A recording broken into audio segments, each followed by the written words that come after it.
మీ ఎలాంటి వ్యాపార ప్రకటనలకైనా వెంటనే మా ఛానల్ సంప్రదించండి. ఓం శ్రీ మహాగణాధిపతియే నమః. ఓం శ్రీ మాత్రే నమః. ఓం శ్రీ గురుభ్యో నమః. హరి ఓం. వీక్షణ మహాశయులకు నా నమస్కారములు. ఇప్పుడు ఈ యొక్క 2025 సెప్టెంబర్ నెల ఈ యొక్క మేషాది ద్వాదశ రాశుల వారికి ఏ విధమైన గ్రహాలు గోచరిస్తున్నాయి, ఎటువంటి జాగ్రత్తలు తీసుకోవాలి, శుభాశుభ ఫలితాలను వీరికి ఏ విధంగా అందుకోబోతున్నారు, చేయవలసిన వ్రతాలు, చూడవలసిన పూజలు మరియు చేసుకోవాల్సిన జాగ్రత్తలు అనేది మనం ఈ యొక్క రాశుల వారికి ఎలా ఉందో ఏమిటో ఈ యొక్క కార్యక్రమం ద్వారా తెలుసుకునే ప్రయత్నం చేద్దాం. ముందుగా రాశి చక్రంలో 2వ రాశి అయిన వృషభ రాశి గురించి ఎలా ఉందో ఏంటో చూసుకుందాం. వృషభ రాశి అనగా కృత్తిక 2, 3, 4 పాదములు, రోహిణి 1, 2, 3, 4 పాదములు, మృగశిర 1, 2 పాదములు కలిస్తే ఈ యొక్క వృషభ రాశి అవుతుంది. ఈ యొక్క రాశి యొక్క అధిపతి శుక్రుడు మరియు భూతత్వ రాశి, స్థిర రాశి అని కూడా మనం చెప్పుకోవచ్చు. ఈ యొక్క రాశి వారికి ముఖ్యంగా ఈ నెల మొత్తం ఏ విధంగా ఉందంటే చూడగలిగితే ఎంతో ఓర్పుతో, ఎంతో సహనంతో వీరి యొక్క ఉద్యోగమైన, వ్యాపారమైన నిలబడి చేస్తూ ఉంటారు. కుటుంబ బాధ్యతలు వీరికి చాలా వరకు ఎక్కువగా ఉంటాయి. కుటుంబ బాధ్యతలు అనేది ఒకటి మించి ఒకటి, ఇంటి పెద్దవాళ్ళైనా చిన్నవారైనా మధ్య వ్యక్తి అయినా సరే మీకు కుటుంబ బాధ్యతలు తప్పవని చెప్పుకోవచ్చు. డబ్బు ఎట్లా వచ్చింది అట్లే ఖర్చు అయిపోవడం, చేతిలో మిగలకపోవటం వంటిది ఉంటుంది.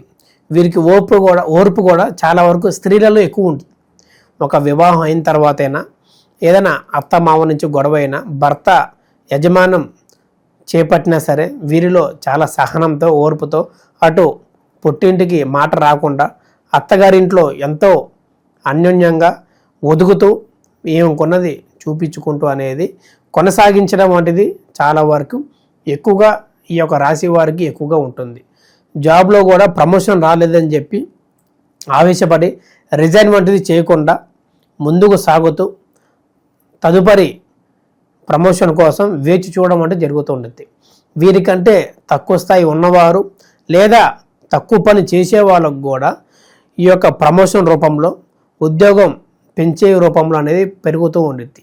వీరికి అనేది చాలా వరకు అనేది ఓర్పు సహనం చాలా ఎక్కువగా పెట్టుకుంటూ ఆ ఒక భగవంతుడి నిర్ణయంతోనే ఈ యొక్క ప్రతి ఒక్కటి జరుగుతుందని మనం చెప్పుకోవచ్చు.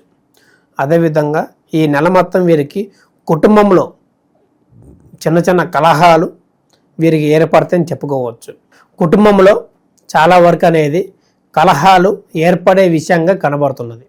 వాళ్ళ నుంచి మనం ఎంత ఆశించినా సరే అది మనకు దక్కకుండా చిన్న చిన్న వాటికి గొడవలు పడుతూ భార్యాభర్తల మధ్యలో కానీ, తల్లిదండ్రుల మధ్యలో విషయంలో కానీ, అన్న తమ్ముళ్ళ అక్క చెల్లెల్లో కానీ ఎన్నో సమస్యలు వారికే అండర్స్టాండింగ్ లేక ఇతరుల మాటలు వింటూ అది నిజమని నమ్మి వీళ్ళ మీద అపోహతో వీరిని దోషిగా చూస్తూ వీరిని ఎంతో దారుణంగా ఇబ్బంది పెట్టే విషయం కనబడుతున్నది. అది జాగ్రత్త చేసుకొని మన కుటుంబ విషయంలో ఒక నిమిషం కోపం వచ్చినా, బాధ వచ్చినా సరే వేరు కాకుండా వేరే ఇంటికి వెళ్ళే ప్రయత్నం కూడా చేస్తూ ఉంటారు. వాళ్ళ కుటుంబంలో కూడా ఎడబాటు అనేది చాలా వరకు దారితీసే విషయం కనబడుతుంది. అట్లా కాకుండా ముందు జాగ్రత్తగా నిదానం, ఓర్పుతో, సహనంతో అది ఏంటో తెలుసుకొని తప్పు అనేది ఆ ఒక వ్యక్తి మీద కాకుండా ఆ ఒక వస్తువు మీద రావటం వంటిది చేసుకోవటం వలన మంచి జరుగుతుంది. అనారోగ్య విషయంలో కూడా బయట ఫుడ్ ఎక్కువ అవాయిడ్ చేయండి. బయట ఫుడ్ వల్ల చాలా వరకు అనారోగ్య సమస్యలు, జీర్ణశక్తి లేకపోవడం, బాగా తలనొప్పి లేదా కాళ్ళు వాపులు వంటిది జరుగుతూ ఉంటాయి. ఆరోగ్యం చాలా జాగ్రత్త చూసుకుంటూ ఇంటి ఫుడ్ని ఎక్కువ ప్రిఫర్ చేస్తూ బయట ఆయిల్లో వేయించిన ఫుడ్ చాలా వరకు అవాయిడ్ చేయడం మంచిది. నాన్ వెజ్ కూడా వీరికి అనేది ఒక 1-2 నెలలు దూరం పెట్టడం వల్ల కూడా ఎన్నో మార్పులు, అద్భుతాలు ఆరోగ్యంలో చూసే విధంగా మనం చెప్పుకోవచ్చు. విద్యార్థులు కూడా ఈ నెల మొత్తం వృషభ రాశి వారికి అద్భుతమైన ఫలితాలు, చదివింది వెంటనే గుర్తుపెట్టుకోవటం, ఇతరుల మీద ఆధారపడకుండా ఏదైనా ట్యూషన్ కానీ, ఏదైనా ఇతర హోమ్ ట్యూషన్ వంటిది కానీ ఆధారపడకుండా వీరే స్వతంత్రంగా చదివే ప్రతి ఒక్కటి గుర్తించుకొని ఒక అర్థవంతమైన విద్యను వీరు అభ్యసిస్తారని మనం చెప్పుకోవచ్చు.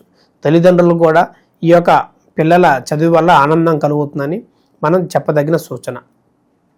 ఎవరైతే నూతన ఉద్యోగాలు ప్రయత్నిస్తున్నారో ఈ యొక్క బీటెక్ డిగ్రీ ఎమ్మటే అయిపోయిన వాళ్ళకు కూడా ప్లేస్మెంట్ విషయంలో చాలా వరకు ఇబ్బందులు ఏర్పడి వారికి అనేది చేదాక దిక్కి నోటికి దక్కకపోవటం వంటిది కూడా జరుగుతూ ఉండిద్ది. అది ఎంతో బాధని, ఎంతో మనశ్శాంతిని కోల్పోయేలాగా చేస్తూ ఉండిద్ది. అక్కడితోనే ముగింపు అని అనకుండా ముందుకు అడిగేసేలాగా ఉండటం వల్ల దానికంటే ఒక రెండెంతలు మంచి ఉద్యోగం, మంచిగా జీవించే విధానం కూడా మీ ఒక లైఫ్ టైం కూడా మారిపోయేదని మనం చెప్పుకోవచ్చు. అక్కడే వేయకుండా మన ఒక స్నేహితులు, మన ఒక ఈ యొక్క లవ్ క్రష్ అని వెళ్ళటం వల్ల కూడా వీరికి చాలా ప్రమాదాలు ఎదురయ్యే విషయం కూడా కనబడుతున్నది. అదంతా పక్కన పెట్టి ఫ్యామిలీయే ఫస్ట్ లాగా వీరు ప్రయారిటీ ఇచ్చుకొని ముందుకు సాగటం వంటిది చేయడం కూడా వీరికి శుభమైన ఫలితాలు కలుగుతాయని చెప్పుకోవచ్చు. ఈ యొక్క రాశివారు చెప్పదగిన పరిహారం చూడగలిగితే ఈ యొక్క నెల మొత్తం ప్రతి శనివారం అమ్మవారు కాళీమాతను దర్శించుకొని ఆమెకు కొబ్బరికాయను సమర్పించి నిమ్మకాయ దండను సమర్పించడం వలన వీరికి అన్నింటా శుభ ఫలితాలు కలుగుతాయి. ఉన్న సమస్యల నుంచి బయటపడే విషయంగా మనం చెప్పుకోవచ్చు. ఇప్పుడు మనకి రాబోయే ఈ యొక్క సంవత్సరం 2వ చంద్రగ్రహణం ఎప్పుడు, ఎలా, ఎటువంటి జాగ్రత్తలు తీసుకోవాలి మనం ఇప్పుడు తెలుసుకుందాం.